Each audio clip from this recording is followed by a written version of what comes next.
Chers frères et sœurs et chers amis, bonsoir, ravi de vous retrouver à nouveau pour passer ce temps ensemble avec Jacques dans sa lettre. Et nous allons sans plus tarder demander au Seigneur aussi de nous aider afin que l'on puisse ressortir de ce moment fortifié. Seigneur, merci pour ta parole, merci pour ce temps que tu nous donnes. Garde-nous encore ce soir pendant ce temps de méditation et que notre esprit puisse être concentré sur ta parole et que ton esprit puisse être en communion avec chacun de nous et nous aider à méditer ta parole et aussi, Seigneur, à la laisser produire son fruit en nous pour la gloire de ton nom. Merci Père, dans le nom de Jésus. Amen. Alors donc, ravi de pouvoir continuer ce temps ensemble, où chacun de nous sommes un peu confinés. Alors rappelez-vous que la dernière fois, nous avons vu ensemble avec Jacques, dans le chapitre 3, le verset 18, qui nous disait ceux qui travaillent à la paix, ils sèment une paix et une semence, et qui produit un fruit qui est conforme à ce qui est juste. Ça, c'était Jacques au chapitre 3, les versets 18. Et ce soir, ce que nous allons voir, c'est ce que Jacques va nous apprendre, en fait, comment certaines personnes vivent, en fait, sans tenir compte de Dieu. Et ils vivent comme si leur vie était éternelle et qu'ils pouvaient amasser toutes sortes de biens et que finalement Dieu, c'était pas si important que ça dans leur vie et qu'ils essayaient de vivre, même en ayant une bonne morale, sans Dieu, sans tenir compte de Dieu.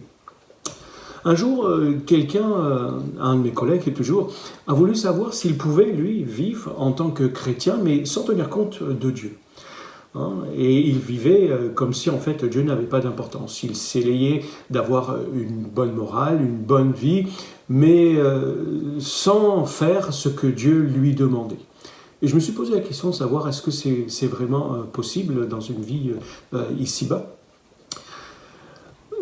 Pour chacun d'entre vous, combien de temps est-ce que vous passez en moyenne par jour dans vos occupations, dans les différentes occupations que vous avez, dans le temps de dormir, le fait de prendre soin de vous, dans le fait de vous occuper de vos affaires de la maison, pour le temps pour passer à vous occuper de votre famille, de vos loisirs, le temps que vous passez aussi au téléphone, sur Internet, et tout ça, et même combien de temps vous passez à étudier, à prier, toutes ces choses-là.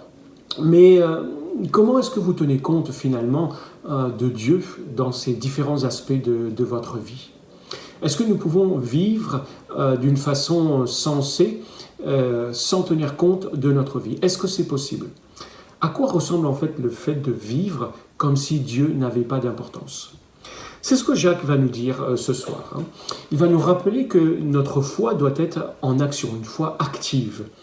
Et ce soir, il va nous mettre en garde et il va nous donner des avertissements, mais des avertissements quand même assez sévères contre certaines zones de danger qu'il y a dans notre vie et qui pourraient être des pièges qui nous enliseraient en fait et finir par nous causer du tort. Jésus lui aussi a également averti sur le type de chemin que nous empruntons, en disant que le chemin qui mène à la vie éternelle, c'est un chemin étroit et escarpé. Alors commençons la lecture dans Jacques. Il va nous montrer qu'établir des plans sans tenir compte de Dieu, c'est pas quelque chose de recommandable. Et maintenant, écoutez-moi, vous qui dites « Aujourd'hui ou demain, nous irons dans telle ville. Nous y passerons une année, nous y ferons des affaires et nous gagnerons de l'argent. » Savez-vous ce que demain vous réserve? Qu'est-ce que votre vie, en fait? Une brume légère, visible quelques instants et qui se dissipe bien vite? Qu'y a-t-il vraiment de mal à faire des projets pour notre vie, à faire des projets pour le futur ou pour le lendemain? Il est important de planifier ce que nous devons faire, et parce que celui qui ne planifie rien finalement, qu'est-ce qu'il fait? Il planifie tout simplement son échec. Et nous devons faire des plans, des projets pour notre vie, dans notre travail même. Nous devons prévoir nos vacances, nous devons prévoir comment dépenser notre argent. Et Jésus lui-même a enseigné sur l'importance de bien faire, de bien calculer au niveau de ses projets. Jésus a parlé de la planification de notre propre vie, dans Luc au chapitre 6. Il a raconté à ses disciples une histoire de construction, la construction d'une maison. Une maison qui ressemble à une vie, qui est comme une vie, et il dit que la maison doit être construite sur le roc, sur quelque chose de solide, et non sur du sable, sur quelque chose d'instable. Sinon, lorsque va arriver les mauvais moments, les mauvais temps, la maison qui est construite sur le sable, il va finir par s'écrouler. Notre vie, sur quoi est-ce qu'elle est construite? Jésus dit lui-même qu'il est ce rocher et que nous pouvons construire notre vie sur lui. Il est ce rocher suffisamment ferme et stable. Un autre endroit dans Luc aussi, Jésus va expliquer à ses disciples comment bien établir un plan. Et cette fois-ci, il va leur enseigner comment gérer ses dépenses, son argent. Et là, il va parler aussi de la construction d'une maison ou d'une tour. Il dit qu'il est important de savoir combien d'argent vous devrez dépenser pour construire cette maison que vous voulez. Et cette histoire a aidé ses disciples à bien réfléchir à leur vie. Et ils devaient aussi calculer ce que cela allait leur coûter pour suivre Jésus. Nous devrions faire la même chose. Parce que certains disciples ont dû payer ce prix, le prix de leur vie, pour pouvoir suivre Jésus. Donc, faire des projets, c'est une bonne chose. Mais nous devons réfléchir, prier pour savoir quel plan Dieu voudrait que nous accomplissions, que nous fassions. Donc, qu'est-ce que Jésus voudrait que je fasse? En fait, c'est la question qu'il faut se poser. Parfois, nous faisons des projets sans tenir compte de la vie de Dieu et ensuite nous lui demandons de bénir notre projet. Alors qu'il ne s'agit peut-être pas de quelque chose que Dieu aurait prévu pour nous, que Dieu voudrait, parce que Dieu veut le meilleur pour nous. Il sait ce qui est bon et ce qui est meilleur pour nous, pour notre situation. Donc nous devons savoir que le mieux pour nous, c'est de demander à Dieu son avis et ensuite de suivre ses conseils. C'est ce que Jacques va nous dire. Et il va avertir les chrétiens de ne pas élaborer de projet sans en parler d'abord à Dieu.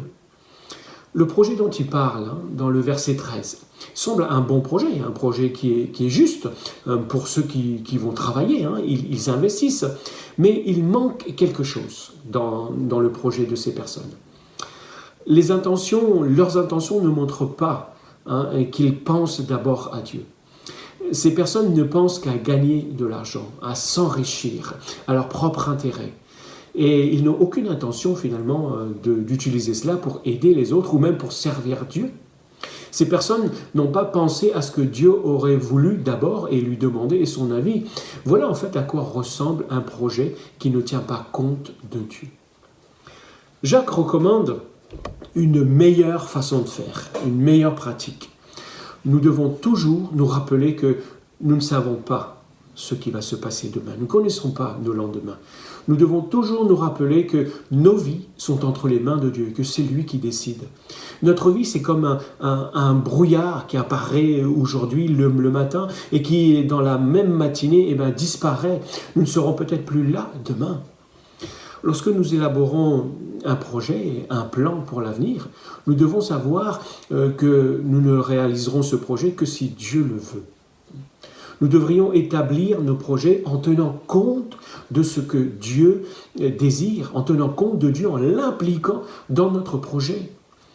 C'est pour cela que Jacques dit que la réussite dans la vie ne consiste pas à savoir si nous pouvons faire des plans et les réaliser, mais plutôt de savoir si nos objectifs et nos buts s'alignent avec les projets et les plans de Dieu, ce qu'il a établi pour nous. Et établir des plans, donc, sans faire d'abord appel à Dieu, c'est se focaliser sur soi-même, sur ses propres intérêts, sur ses désirs, et non pas sur ce que Dieu désire et sur sa volonté. Parce que nous le savons tous, nous ne pouvons pas présumer que nous serons en vie demain. Et se concentrer sur soi-même ne peut pas laisser de place pour penser ni aux autres, ni au fait de vouloir servir Dieu.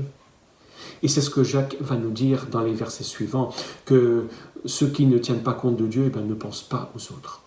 Et ne pensent pas tout court dans leur projet. Voici ce que vous devriez dire. Si le Seigneur le veut, nous vivrons et nous ferons ceci ou cela. Mais en réalité, vous mettez votre orgueil dans vos projets présomptueux. Tout orgueil de ce genre est mauvais. Or, qui sait faire le bien et ne le fait pas, se rend coupable d'un péché. Donc par où commencer lorsqu'on veut planifier quelque chose, la planification d'un projet? Jacques dit que nous devrions avoir une nouvelle façon de penser. Premièrement, en pensant à la volonté de Dieu. Nous devrions rechercher à faire seulement ce que Dieu veut que nous fassions, parce que c'est le meilleur pour nous. Nous n'avons pas besoin de dire, si Dieu veut que je fasse ceci, s'il veut que je fasse cela, je le ferai, à chaque fois que nous allons prendre une décision. Non, mais nous devrions y réfléchir. Nous devons apprendre ce que Dieu veut pour nous et y obéir ensuite. Nous devons réfléchir à ce que Dieu veut et tenir compte de ce que Dieu pense dans notre vie et pour nous. C'est un péché de passer sa vie à penser et à agir comme si vous-même ou les circonstances ou même d'autres personnes étaient au contrôle de ce qui se passe ou de votre propre vie. C'est ce qu'on appelle de l'orgueil, c'est ce que la Bible appelle de l'orgueil et de l'égoïsme qui pousse à dire que Dieu en fait n'a pas d'importance. Et Jacques nous montre et nous aide à penser d'une nouvelle manière et différemment de quelqu'un qui est égoïste. Le péché, ce n'est pas seulement ce que vous pensez, ce que vous pouvez dire, ce que vous pouvez faire. Jacques nous dit que le péché, c'est aussi de ne pas faire les bonnes choses que vous savez que Dieu veut que vous fassiez, tout simplement. Donc, comment découvrir la volonté de Dieu ou les projets que Dieu a pour notre vie? Je vous suggère quelques éléments. C'est ce que la Bible nous dit. D'abord, il faut accepter Jésus dans sa vie. Il l'accepter comme son sauveur personnel afin qu'il puisse pardonner nos péchés et que nous puissions avoir une nouvelle vie. Ensuite, il nous faut reconnaître que Jésus est notre Seigneur, c'est-à-dire qu'il est notre Maître et que c'est lui que nous servons. Et pas simplement le Seigneur d'un élément ou d'une dimension de notre vie, mais de toute notre vie qui est à son service. Ensuite, il nous faut vivre selon ses instructions, ses commandements et les conseils de Dieu. Pour cela, il nous faut les chercher dans la Bible. Il nous faut ensuite chercher la direction de Dieu avec l'aide du Saint-Esprit, par la prière et par la lecture de la Bible, parce que c'est par là, premièrement, que Dieu nous parle. Ensuite, Dieu nous a donné une famille, c'est-à-dire que l'on peut prendre conseil auprès de chrétiens spirituels, adultes qui sont autour de nous. Donc Jacques nous rappelle plutôt que connaître la volonté de Dieu et ne pas la suivre, c'est un péché. Et que nous avons tous les éléments pour pouvoir y arriver. Donc s'attacher aux biens matériels, va nous dire maintenant Jacques, et sans tenir compte de Dieu, ça aussi, c'est mauvais. Et ce n'est pas une bonne façon de faire. Verset 1er, chapitre 5. Et maintenant, écoutez-moi, vous qui êtes riches. Pleurez et lamentez-vous au sujet des malheurs qui vont fondre sur vous. Votre richesse est pourrie et vos vêtements sont rongés par les mythes. Votre or et votre argent sont corrodés et cette corrosion témoignera contre vous. Elle dévorera aussi votre chair comme un feu.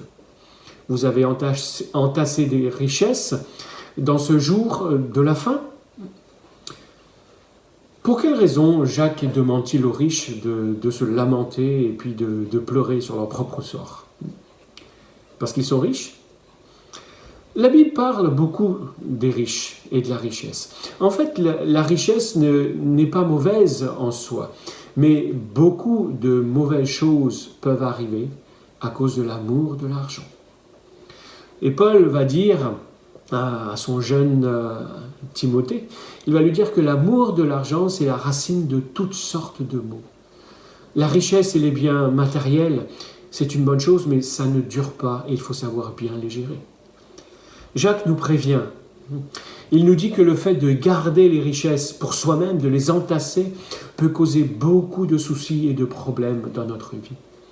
Certains de ces auditeurs ont économisé des richesses pour eux-mêmes.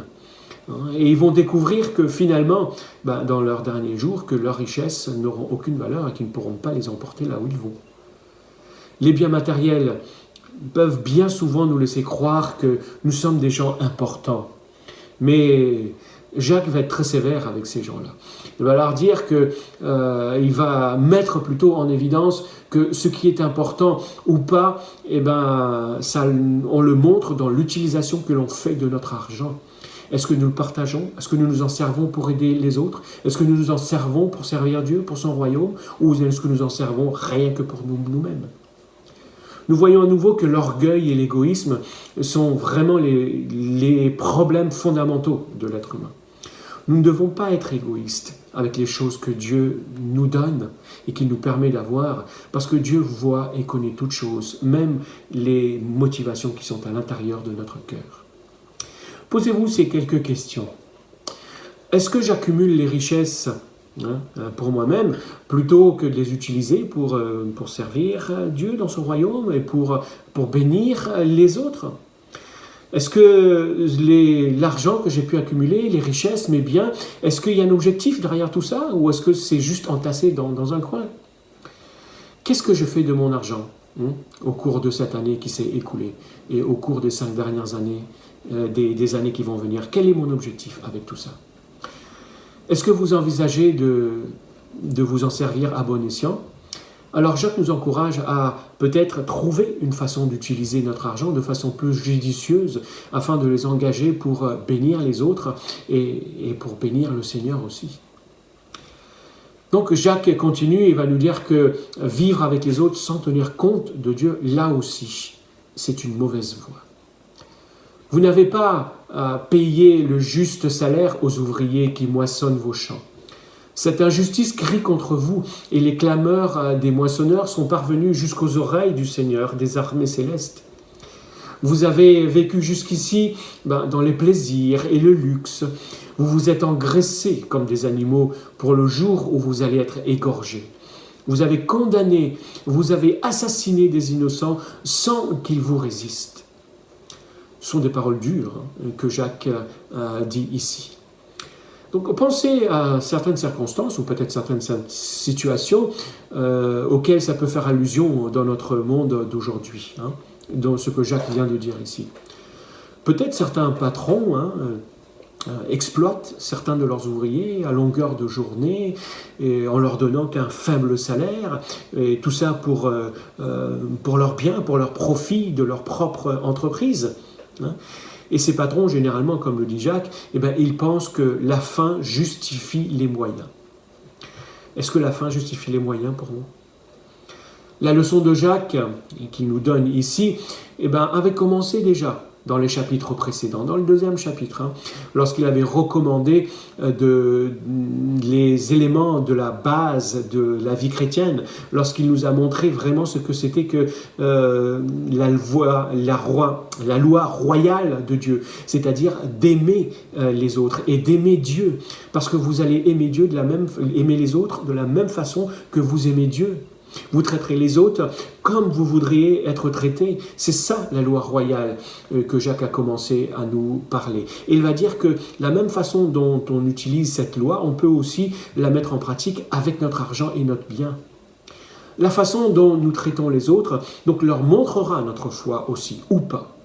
Et Dieu va entendre les cris de ceux qui sont malheureux, ceux que l'on traite mal. Parce que si nous voyons les gens comme Dieu les voit, nous les traiterons aussi avec compassion comme Dieu les traite.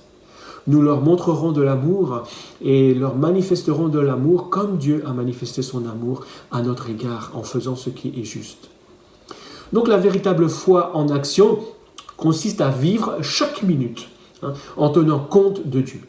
Et être un disciple de Jésus signifie que la façon dont nous établissons nos projets, la façon dont nous pensons, la façon dont nous utilisons les biens que Dieu nous a donnés et la façon dont même nous traitons les autres, dont nous réagissons avec les autres, tout cela est important aux yeux de Dieu et pour lui. Et que Dieu doit être inclus dans toutes ces dimensions. Donc pensez à votre vie. Comment allez-vous vivre maintenant différemment en sachant que Dieu tient compte de toutes ces dimensions de votre vie? Réfléchissez quelques secondes à ces questions. Est-ce que je traite toujours les autres de manière équitable? Est-ce que j'utilise mes biens pour mon propre plaisir sans tenir compte des besoins des autres? Est-ce que j'ai refusé d'aider quelqu'un parce que cela n'allait pas dans le sens de mes propres intérêts? Essayez de trouver au moins une façon d'agir un peu plus équitable. Peut-être que vous le faites, mais essayez de le faire encore davantage avec quelqu'un, de façon très concrète. Peut-être un membre de votre famille, un voisin, un collègue, mais engagez-vous dans les semaines, dans les mois ou peut-être dans l'année à venir à manifester ce que Jacques nous dit ici à l'égard de quelqu'un. Alors, quelles sont les applications de ce que Jacques nous dit? Premièrement, comprenons ce que l'on avait dit au début. Combien de temps est-ce que vous passez en moyenne par jour dans les activités que l'on avait énumérées? Et plutôt, comment est-ce que vous pouvez améliorer la gestion de votre temps dans ces domaines en tenant compte davantage de Dieu dans ces activités? Par exemple, dans le temps de sommeil. Ça ne veut pas dire que vous deviez dormir moins, mais peut-être réfléchissez si vous prenez peut-être beaucoup de temps pour dormir, si vous prenez beaucoup de temps pour vous soigner devant un miroir, peut-être vous prenez beaucoup de temps pour votre alimentation. Quel est le temps que vous prenez pour vos travaux du quotidien? Est-ce que vous prenez soin des membres de votre famille? Combien de temps passez-vous dans vos achats pour faire vos courses, à regarder sur Internet ce que vous allez acheter? Combien de temps passez-vous dans vos loisirs? Est-ce que Dieu a sa place dedans? Combien de temps passez-vous au téléphone à discuter avec les uns, avec les autres, à regarder vos courriers électroniques? Est-ce que Dieu est impliqué dedans? Comment est-ce que vous vous engagez avec vos semblables autour de vous? Comment est-ce que vous vous engagez dans l'Église? Quel est le temps que vous prenez pour étudier? Il y a tant d'activités dans une vie, mais quelle est la place de Dieu dans tout ça? Et dans quel domaine de votre vie vivez-vous sans tenir compte de Dieu par rapport à ce que l'on a vu toujours? Dans le fait de faire des projets? Dans le fait de penser, comme Jacques nous le dit? Ou tout simplement en étant attaché à votre bien matériel? Ou peut-être dans la relation que vous avez ou que vous entretenez avec les autres qui sont autour de vous et avec vos semblables? Jacques donne des avertissements assez sévères quand même. Mais cela pour nous aider à faire attention et à nous tenir à l'écart des choses qui nous conduiraient très certainement à mener une vie insensée, loin de Dieu, sans tenir compte de Dieu. Donc pour avoir une idée de la vie, il faut se rappeler que la vie n'est pas éternelle ici-bas, sur cette terre. Et il y a quelques versets dans les Écritures qui nous parlent justement de la brièveté de la vie et qui nous rappellent que notre vie finalement ne nous appartient pas et que nous ne savons pas ce que demain nous réserve. Le psalmiste disait, tout comme l'ombre qui s'étire, mes jours déclinent. Et moi, je me dessèche comme l'herbe. L'homme, sa vie ressemble à l'herbe. Lui, il fleurit comme une fleur des champs. Et Job va dire ceci, il va réaliser. Il va demander à Dieu, il va lui dire, rappelle-toi, ô Dieu, que ma vie n'est qu'un souffle et que jamais mes yeux ne verront plus le bonheur. Il va aussi dire, quelques versets plus loin, tout comme une nuée qui se dissipe et qui passe, l'homme va dans la tombe pour ne plus remonter. Parce que la vie n'est qu'une ombre, n'est comme l'herbe, n'est qu'un souffle qui disparaît, une buée ou une nuée. C'est pour toutes ces raisons-là qu'on peut dire nous sommes ici aujourd'hui et demain nous ne savons pas où nous serons. Tout cela, ce sont des raisons de plus pour que dans nos objectifs, dans notre plan, dans notre façon de penser, nous puissions inclure Dieu et demander à Dieu d'abord ce qu'il en pense et de vivre en tenant compte de Dieu. Parce que exclure Dieu dans tout cela, ce n'est pas simplement un péché d'omission, ah oui, j'ai oublié, mais c'est un manque qui est fatal à une vie humaine. Donc, je vous partage les sujets de réflexion avant de terminer. Premièrement, faites-vous des projets et demandez-vous ensuite à Dieu de les bénir? Comment ferez-vous maintenant des projets à partir de ce que l'on a vu ce soir? Combien de fois pensez-vous à Dieu et à ce qu'il veut dans une journée, dans une semaine, dans ce que vous faites? Et en quoi cela fait-il une différence dans votre vie, quand vous incluez Dieu ou lorsque vous ne l'incluez pas dans ce que vous faites? Troisièmement, est-ce que vous vous attachez aux choses que Dieu vous a données, et plus qu'à Dieu lui-même? Et comment pourriez-vous utiliser ce que Dieu vous a donné pour faire ce qui est bien, pour servir Dieu et bénir aussi les autres? Quatrième et dernière question, repensez à votre vie et posez-vous cette question. Lorsque vous avez été confronté à une décision importante concernant le temps ou l'argent, comment est-ce que vous avez fait pour prendre cette décision? Voici le verset à mémoriser pour ce soir. Voici ce que vous devriez plutôt dire, dit Jacques. Si le Seigneur le veut, nous vivrons et nous ferons ceci ou cela. Si le Seigneur le veut, nous ferons ceci et cela. Je vous invite à prier pour terminer et à demander à Dieu de nous aider à tenir compte de ces recommandations que Jacques nous a données, afin de pouvoir vivre en tenant compte de Dieu, en faisant en sorte de montrer que Dieu est important pour nous, et en mettant Dieu à la première place dans tous nos plans, dans tous nos projets et dans notre vie. Seigneur, nous voulons te remercier et te dire encore que ton nom soit béni. Tu es un Dieu qui ne nous condamne pas. Tu n'es pas un Dieu qui nous juge. Tu as déjà pris le jugement sur toi, Seigneur Jésus. Et tu as pris la condamnation. Bien au contraire. Lorsque tu nous parles et que tu nous reprends par ta parole et ton esprit, c'est pour nous rendre meilleurs. Aide-nous, Père, à te mettre en premier dans notre vie. Aide-nous lorsque nous pensons, lorsque nous agissons, lorsque nous faisons des projets, de toujours demander ton avis en premier. Avec ce que tu nous donnes, aide-nous à bien gérer notre temps, bien gérer les biens que tu nous donnes, bien gérer nos relations avec les autres, afin de montrer vraiment que nous sommes tes enfants et que, Seigneur, nous avons une foi qui est authentique en Jésus-Christ. Merci, Père, parce que si tu nous le rappelles, c'est parce que tu veux nous aider. Alors aide-nous par ta parole, par ton esprit, et que le Seigneur Jésus soit honoré par notre vie. Amen. Que le Seigneur vous bénisse et vous encourage pendant cette semaine, et n'oubliez pas que Dieu doit passer en premier dans tout ce que vous faites. À bientôt et bonne semaine.